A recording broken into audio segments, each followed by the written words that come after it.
Chemistry 11.1 basic concepts of chemistry. तो ये हमारी केमिस्ट्री एनसीईआरटी 11 है। इसमें हम लोग क्वेश्चंस कर रहे हैं एनसीईआरटी के, एनसीईआरटी एग्जाम्पलर के, कुछ और भी क्वेश्चंस हम लोग कर रहे हैं। तो इसमें हम लोग सिर्फ क्वेश्चंस कर रहे हैं और हमारा चैप्टर नंबर 1 है बेसिक कॉन्सेप्ट्स ऑफ केमिस्ट्री। ये हमारी क्लास नंबर 4 है। क्लास नंबर 3 तक हमने क्वेश्चन नंबर 23 तक किया था। अब हम लोग क्वेश्चन नंबर 24 से कंटिन्यू करते हैं। तो क्वेश्चन नंबर 24 हमारे पास है, The number of atoms present in 1 mole of an element is equal to Avogadro's number। तो 1 मोल एलिमेंट में कितने हमारे पास एटम्स प्रेजेंट होते हैं, तो वो Na के बराबर होते हैं। ठीक है, तो यहाँ पर हम लोग चाहें तो लिख सकते हैं कि अगर 1 मोल होगा तो हमारे पास Na एटम्स होंगे। अगर 1 मोल मॉलिक्यूल्स है तो Na नंबर ऑफ मॉलिक्यूल्स होंगे, आयंस। ठीक है, जो पार्टिकल्स होंगे 1 मोल में वो मतलब Na पार्टिकल्स हमारे पास है एवोगाड्रोस नंबर के बराबर। क्वेश्चन है which of the following element contains the greatest number of atoms. तो इनमें से किस में सबसे ज्यादा एटम्स होंगे। तो हमारे पास पहला है 4 gram of helium. 4 gram of helium. ठीक है, इसमें हीलियम के एटम्स होंगे 4 ग्राम में। अगला हमारे पास है 46 gram nitrogen, sodium, 46 gram sodium. अगला हमारे पास है 0.40 ग्राम कैल्शियम। और लास्ट हमारे पास है 12 ग्राम हीलियम। तो इन सब में हमारे पास एटम्स होंगे। इसमें होंगे हीलियम के एटम्स, इसमें सोडियम के एटम्स, इसमें कैल्शियम के एटम्स, इसमें हीलियम के एटम्स। तो एटम्स हम लोग कैसे कैलकुलेट करेंगे, एटम्स कैलकुलेट कर लेते हैं हम लोग। ठीक है, तो हम लोग क्या करते हैं, सबसे पहले मोल्स कैलकुलेट करते हैं। मोल से हमारे पास एटम्स N/Na हो जाएगा। तो यहाँ पर मास दिया है, तो मास से हम लोग क्या करते हैं, number of moles of helium निकालते हैं। तो गिवन मास 4 ग्राम, मोलर मास हीलियम का क्या होता है, तो हीलियम का मोलर मास हमारे पास 4 ग्राम होता है। ठीक है, तो ये हमारे पास 1 मोल आ जाएगा। अब क्योंकि ये 1 मोल आ गया तो हम जानते हैं मोल्स हम लोग लिख सकते हैं हीलियम का, number of particles of helium या atom of helium divided by Na, N/Na is equal to 1 mole. ठीक है, तो यहाँ से हम बोल सकते हैं number of moles of helium is equal to number of particles of helium is equal to Na, है ना। Na उधर चला जाएगा, वो 1 मोल था तो 1 times Na is equal to Na। तो ये हमारे पास आ गया। अब ऐसे ही यहाँ देखते हैं, तो सबसे पहले number of moles of sodium निकालते हैं। गिवन मास हमारे पास 46 ग्राम है, इसका मोलर मास 23 ग्राम होता है ना। तो ये 2 मोल हो जाएगा। यहाँ पर मोल्स चाहें तो वो भी लिख सकते हैं, पर हम लोग सिर्फ सिंबल यूज़ कर रहे हैं तो प्लूरल फॉर्म नहीं लिखेंगे। ठीक है, 2 मोल हो जाएगा। अब फिर हम लोग देखते हैं कि नंबर ऑफ पार्टिकल्स यहाँ एटम है ऑफ Na, N/Na, यहाँ A कैपिटल है, यहाँ पर A ध्यान रखना है, ये सोडियम का सिंबल है और आपका एवोगाड्रोस कांस्टेंट का सिंबल है, is equal to 2 mole. Number of moles के बराबर होता है N/Na, तो 2 मोल। तो ये उधर चला जाएगा, तो नंबर ऑफ एटम्स है ना, एटम्स है तो 2Na हो जाएगा ये। ठीक है, अब उसी तरह इसको देखते हैं। तो number of moles of calcium is equal to given mass by molar mass, gram gram cancel हो जाएगा। इसका मोलर मास 40 होता है, तो आप देख सकते हैं 0.1 आ जाएगा, तो 0.1 मोल। तो number of particles of calcium divided by Na is equal to 1 mole. ठीक है, 0.1 मोल, और ये Na उधर चला जाएगा, तो number of atoms of calcium is equal to 0.1 Na। ठीक है, तो ये हो गया। और उसके बाद 12 ग्राम हीलियम। तो फिर से हम लोग number of moles of helium देखते हैं। देखिए इसका क्या होगा, आपका मोलर मास 2 ग्राम नहीं होगा, 4 ग्राम होगा। ठीक है, तो आपको ध्यान रखना है ये। तो ये हो गया 12 gram given mass by molar mass that is 4 gram is equal to 3 mole. तो number of atoms of helium divided by Avogadro's number of atoms, numbers of atom is equal to number of mole that is 3। Na उधर चला जाएगा तो 3Na। तो question है greatest number of atoms. तो यहाँ पर number of atoms of helium Na के बराबर है, number of atoms of sodium आपका 2Na के बराबर है, number of atoms of calcium 0.1 Na के बराबर है, और number of moles of helium 3Na के बराबर है। तो आप देख सकते हैं सबसे ज़्यादा एटम्स किस में है, इसमें। तो आपका ऑप्शन नंबर डी हो जाएगा। एक तरीका और था कि आपको ये कैलकुलेट नहीं करना था, आप चाहें तो ये कैलकुलेट नहीं कर सकते थे। ऐसा क्यों? ऐसा इसलिए क्योंकि हमें सिर्फ ग्रेटेस्ट फाइंड करना है, ठीक है। तो यहाँ देखिए कि आपका जो नंबर ऑफ मोल्स होता है वो नंबर ऑफ मोल्स आपका होता है given particles divided by Avogadro's number. ये तो कांस्टेंट है, तो हम बोल सकते थे number of moles is directly proportional to N A, sorry N है ना, एन ए तो कांस्टेंट है। Number of moles is directly proportional to N, ठीक है। और एन हमें फाइंड करना है सबसे ज्यादा किसका होगा, तो जिसका नंबर ऑफ मोल सबसे ज्यादा उसी का एन सबसे ज्यादा। इसको आप ऐसे भी लिख सकते हैं, N is directly proportional to N. तो अगर मोल्स मैक्सिमम होंगे, ठीक है, तो आपका नंबर ऑफ पार्टिकल्स उस सब्सटेंस में, उस गिवन मास में मैक्सिमम होगा, ठीक है। तो हम लोग सिर्फ मोल से देख लेते हैं, इसको कैलकुलेट नहीं करते। तो यहाँ देखिए 1 मोल, 2 मोल, 0.1 मोल और 3 मोल। सबसे ज़्यादा कौन सा था, 3 मोल, तो आपका आंसर यही होता। तो आप ऐसे भी कर सकते हैं, कोई दिक्कत नहीं, ठीक है। अगला क्वेश्चन हम लोग देखते हैं। अगला क्वेश्चन हमारे पास रिलेटेड है टोटल मास ऑफ रिएक्टेंट्स और टोटल मास ऑफ प्रोडक्ट्स, मतलब फिर से law of conservation of mass, law of multiple proportion से, मतलब एक तरह से लॉ ऑफ केमिकल कॉम्बिनेशन से रिलेटेड। तो एक बार मैं इसको रब कर देता हूँ, फिर हम लोग अगले क्वेश्चन से कंटिन्यू करेंगे। तो हम लोग देखते हैं question number 25। Which of the following statements is correct about the reaction given below. तो यहाँ पर आपको एक रिएक्शन दिया हुआ है, वो रिएक्शन क्या है, 4Fe और ये आपका सॉलिड है, 4Fe प्लस 3O2 ये आपका गैस है। 4Fe plus 3O2 gas gives 2Fe2O3, ठीक है। ये आपका क्या है, तो ये भी आपका गैस है, ठीक है।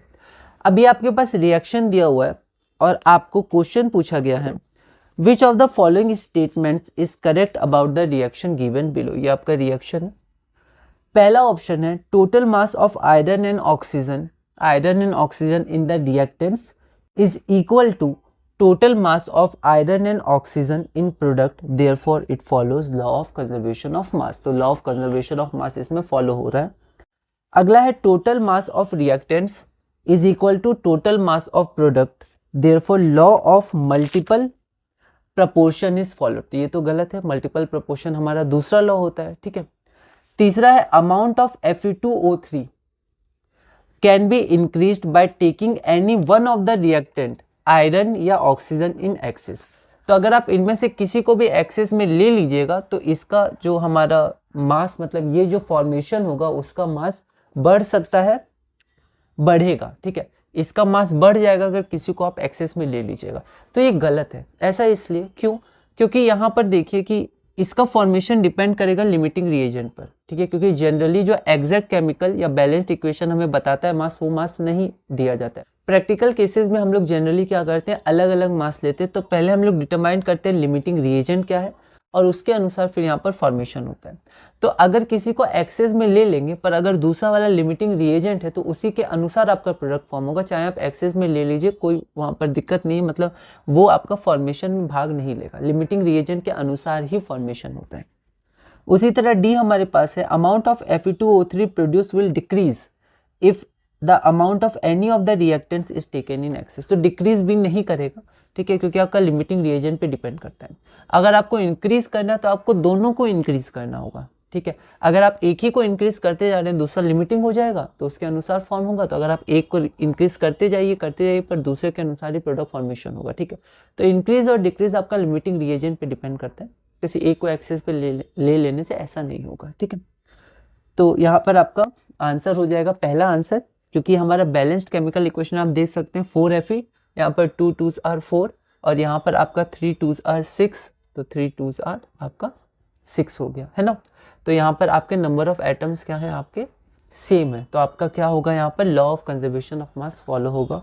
तो आपका ऑप्शन नंबर ए हो जाएगा। एक क्वेश्चन हम लोग और करते हैं इस वीडियो में। विच of the following statements indicate that the law of multiple proportions is being followed. ये भी क्वेश्चन एनसीईआरटी एग्जाम्पलर का है, ये वाला भी एग्जाम्पलर का था। तो क्वेश्चन यहाँ पर आपके पास 4 ऑप्शंस दिए हुए हैं और आपको बताएं law of conservation of law of multiple proportion किस में फॉलो हो रहा है। तो लॉ ऑफ केमिकल कॉम्बिनेशन का बहुत डिटेल में नहीं पर बेसिक आपको नॉलेज बिल्कुल होना चाहिए। पहला है sample of CO2 taken from any source. Will always have carbon and oxygen in the ratio of 1:2। ये आपका लॉ ऑफ डेफिनेट प्रोपोर्शंस होता है, लॉ ऑफ मल्टीपल प्रोपोर्शंस नहीं होता है। अगला क्या है हमारे पास, carbon forms 2 oxides namely CO2 and CO where masses of oxygen which combine with fixed mass of carbon are in the simple ratio of 2:1। तो यहाँ पर हमारे पास जो कार्बन है वो जब ऑक्सीजन से रिएक्ट करता है तो आपका एक बनाता है CO2, ठीक है, और फॉर्म CO2 एंड CO। फिर जब वो ऑक्सीजन के संग हमारा कंबाइन करता है तो वो हमारा बनाता है CO बनाता है। कोई दिक्कत? तो यहाँ पर अगर आप देखिएगा तो अभी मैं इसको बैलेंस नहीं कर रहा हूँ, ठीक है, हम लोग एक जनरल ले रहे हैं इसमें कि यहाँ पर जो आपका कार्बन है वो आपका कितना है 12 ग्राम, ठीक है, यहाँ पर ऑक्सीजन आपका कितना है 32 ग्राम, ठीक है, क्योंकि 16 ग्राम एक एटम का होता है तो यहाँ पर 32 ग्राम, और ये आपका बैलेंस्ड है एक तरह से, तो ये आपका कितना बनता है 44 ग्राम, ठीक है। यहाँ पर हम लोग बैलेंस कर सकते हैं इसको, है ना। अब इसको हम लोग देखते हैं कि ये आपका है 12 ग्राम, ठीक है। अब इसका एक ही एटम यहाँ यूज़ हो रहा है तो ये आपका कितना हो जाएगा 8 ग्राम हो जाएगा, नहीं सॉरी 8 2 16 ग्राम हो जाएगा, है ना, क्योंकि आपका जो एटॉमिक मास होता है वो आपका मास नंबर आप कह सकते हैं प्रोटॉन प्लस न्यूट्रॉन होता है, तो प्रोटॉन तो 8 हो जाएगा, एटॉमिक नंबर 8 है, उसका लगभग मास 1 यूनिट के आसपास होता है तो 8 ग्राम, और उसके बाद आपका प्रोटॉन्स भी होते हैं तो आपका 16 ग्राम, ठीक है, मास नंबर 16, और ये लगभग 16 ग्राम के आसपास होता है। यहाँ पर आप देखिए 12 जोड़ 16, ठीक है, तो 12 + 16 दैट इज 28 ग्राम, ठीक है। तो यहाँ पर आप देखिए कि इसका फिक्स्ड मास ऑक्सीजन के एक बार 32 ग्राम से और एक बार 16 ग्राम, तो इसका अगर हम लोग रेशियो निकालेंगे 16 ग्राम और 32 ग्राम, ठीक है, तो ये आपका 32 ग्राम इस जो 16 ग्राम, क्योंकि लैंग्वेज में पहले CO2 है तो उसका पहले लेंगे ऑक्सीजन, ठीक है, और बाद में CO का, दैट इज इक्वल टू 2:1, तो आपका क्या हो जाएगा 2:1 हो जाएगा, ठीक है, 16 2 एंड 16 1 तो सिंपल होल नंबर रेशियो, और यही आपका होता है लॉ ऑफ मल्टीपल प्रोपोर्शंस। तो यही आंसर हो जाएगा, पर फिर भी आगे देखते हैं। When magnesium burns in oxygen the amount of magnesium taken for the reaction is equal to the amount of magnesium in magnesium oxide form, ठीक है।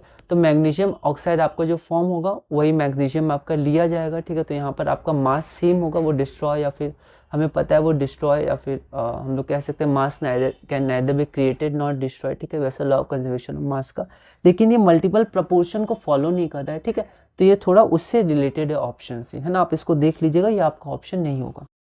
अगला है at constant temperature and pressure 200 ml of hydrogen will combine with 100 ml of oxygen to produce 200 ml of water vapour. ये भी law of multiple proportion से connected नहीं है, ठीक है, मतलब इसका स्टेटमेंट नहीं है, ठीक है, तो ये इसका डायरेक्ट स्टेटमेंट था ऑप्शन नंबर बी, तो हम लोग कह सकते हैं ये हमारा ऑप्शन बी सही है, NCERT एग्जाम्पलर का ये क्वेश्चन है, ठीक है। तो यहाँ पर मैंने PDF में 1:2 लिखा है, पर 2:1 क्योंकि हमारा क्वेश्चन में 2:1 पहले कार्बन डाइऑक्साइड है, मैंने पहले कार्बन मोनोऑक्साइड लिया है, और PDF में मैंने O लिया है सिर्फ, पर जनरली हम लोग O2 से शो करते हैं, ठीक है, बस समझने के लिए O ठीक है, लेकिन जब हम लिखते हैं तो O2 लिखते हैं, और अगर हमको एक एटम दिखाना है तो हाफ से इनटू कर देंगे, ठीक है। तो रिप्रेजेंटेशन भी बहुत इंपॉर्टेंट है, ठीक है। तो इसी के साथ हमने ये क्लास पूरी की, तो अगली वीडियो में क्लास नंबर 5 में हम लोग अगले क्वेश्चन से कंटिन्यू करेंगे। एक बार हम लोग PDF देखते हैं, फिर हम लोग अगली वीडियो से कंटिन्यू करेंगे और chemistry 11.1 basic concept of chemistry questions में आगे बढ़ेंगे। अगला क्वेश्चन है हमारे पास, question number 24, the number of atoms present in 1 mole of an element is equal to Avogadro number. ये हमें दिया हुआ है। Which of the following element contains the greatest number of atoms. NCERT exemplar का क्वेश्चन है, तो इनमें सबसे ज़्यादा नंबर ऑफ एटम्स किस में है। तो हम क्या करेंगे, एक एक करके सब में नंबर ऑफ एटम्स निकाल लेंगे।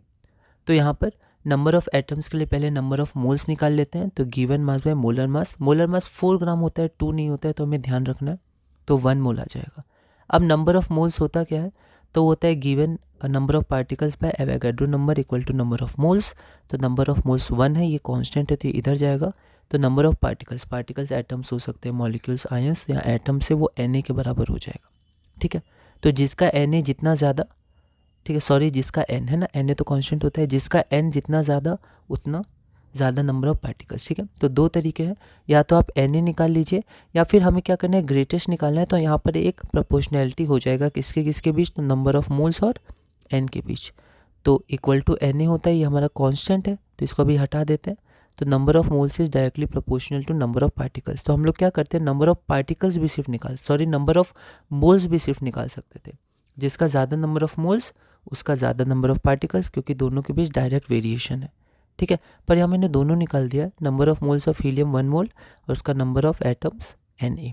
उसी तरह number of moles of sodium हो जाएगा 2 मोल, तो उसका एटम्स 2Na हो जाएगा, ठीक है, Na उधर चला जाएगा, ठीक है। उसी तरह number of moles of Ca 0.1 mole, तो 0.1 Na एटम्स हो गए यहाँ Ca का। उसी तरह number of moles of helium आपका 3 मोल, तो 3 Na। अब सिर्फ मोल्स के अनुसार देखें तो इसमें 1 मोल, इसमें 2 मोल, इसमें 0.1 मोल और इसमें 3 मोल। तो सबसे ज़्यादा यहाँ पर है, तो इसी में नंबर ऑफ पार्टिकल्स भी ज़्यादा होगा क्योंकि दोनों डायरेक्टली प्रोपोर्शनल है। और नंबर ऑफ एटम्स डायरेक्ट देखें तो इसमें Na, इसमें 2 Na, इसमें 0.1 Na और इसमें 3 Na। तो अभी भी यही ज़्यादा है ना, डायरेक्ट वेरिएशन था, तो हमारा आंसर डी हो जाएगा। अगला क्वेश्चन हम लोग देखते हैं। अगला क्वेश्चन हमारे पास है question number 25। Which of the following statements is correct about the reaction given below. तो ये हमारे पास रिएक्शन है, इन चारों में से कौन सा स्टेटमेंट करेक्ट है। तो देखते हैं। पहला स्टेटमेंट हमारे पास है टोटल मास बाय नहीं ऑफ होना चाहिए। Total mass of iron and oxygen in reactants में टोटल मास आयरन और ऑक्सीजन का is equal to total mass of iron and oxygen in the product, ठीक है। Therefore it follows law of conservation of mass. तो ये हमारा क्या है, पहला ऑप्शन है। दूसरा क्या है, total mass of the reactants is equal to total mass of product, therefore law of multiple proportion is follow. तो ये तो गलत हो गया क्योंकि लॉ ऑफ मल्टीपल प्रपोर्शन अलग होता है ना, ये नहीं होता है। अगला है amount of Fe2O3 can be increased by taking one of the reactants iron और ऑक्सीजन इन एक्सेस। तो ये आपका लिमिटिंग रिएजेंट का कॉन्सेप्ट है। तो लिमिटिंग रिएजेंट क्या करता है, वो डिटरमाइन करता है कि आपका प्रोडक्ट कितना बनेगा, तो Fe2O3, ठीक है। तो amount of Fe2O3 can be increase by taking any one. तो एनी वन यहाँ पर हमारा नहीं होगा, ठीक है। उसके लिए पर्टिकुलर हमें पता करना होगा कौन सा, मतलब फार्मूला या फिर गिवन इन्फॉर्मेशन के अनुसार कौन सा एक्सेस में है, और जो एक्सेस में नहीं होगा वो हमारा लिमिटिंग रिएजेंट होगा। लेकिन फिर भी लिमिटिंग रिएजेंट के अनुसार ही प्रोडक्ट फॉर्म करेगा, तो हमें ज़्यादा प्रोडक्ट नहीं मिल जाएगा। अगर ज़्यादा प्रोडक्ट चाहिए तो हमें दोनों को इंक्रीज़ करना होगा क्योंकि दोनों रिएक्ट करके ही आपका प्रोडक्ट बना रहा है, ठीक है। उसी प्रकार यहाँ पर amount of Fe2O3 produce will decrease if the amount of any one of the reactant is taken in excess. तो दोनों को हमें चाहिए रिएक्ट करवाने के लिए, ठीक है।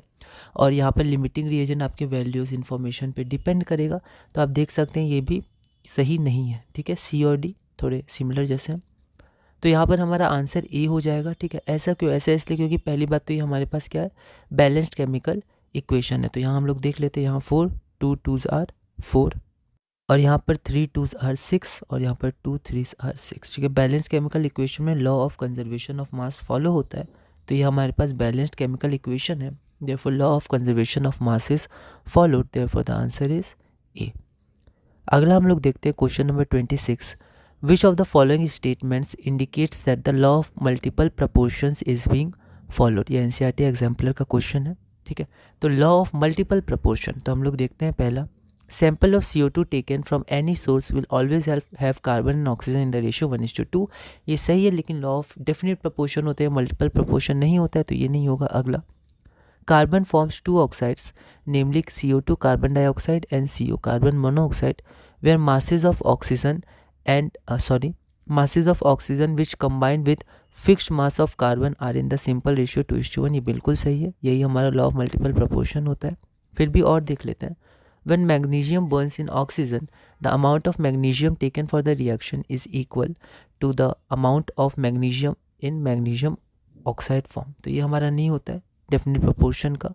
अगला हम लोग देखते हैं, at constant temperature and pressure 200 ml of hydrogen will combine with 100 ml of oxygen to form 200 ml of water vapor। तो ये भी हमारा लॉ ऑफ मल्टीपल प्रपोर्शन नहीं है, डायरेक्ट हमारा स्टेटमेंट है एक एग्जांपल के साथ। तो हमारा ऑप्शन बी हो जाएगा। एनसीईआरटी 2 बार लिख दिया, एनसीईआरटी एग्जाम्पलर का ये क्वेश्चन है। तो यहाँ पर देखिए कार्बन ऑक्सीजन, तो व्हेन वन एलिमेंट, ठीक है, कंबाइंस विद, मतलब एक एलिमेंट का फिक्स्ड मास, ठीक है, कंबाइंस विद अनदर एलिमेंट, ठीक है, तो उनका जो रेशियो होता है, जो दूसरे एलिमेंट का रेशियो होता है, वो सिंपल होल नंबर रेशियो में होता है। हमको ऐसे कर सकते हैं, when the mass of one element combines with the fixed mass of other element. तो ये अदर एलिमेंट हो गया। ठीक है। तो it combines in the simple ratio, ठीक है, मतलब the masses will be in the simple ratio. तो ये 16 ग्राम और ये 32 ग्राम, तो 16:32 दैट इज़ 1:2, तो सिंपल होल नंबर रेशियो। तो ये हमारा आंसर हो जाएगा। तो इस वीडियो में हमने क्वेश्चन नंबर 26 किया। अगली वीडियो में हम लोग क्वेश्चन नंबर 23 से कंटिन्यू करेंगे और धीरे धीरे क्लास 11 चैप्टर 1 के क्वेश्चंस में आगे बढ़ेंगे।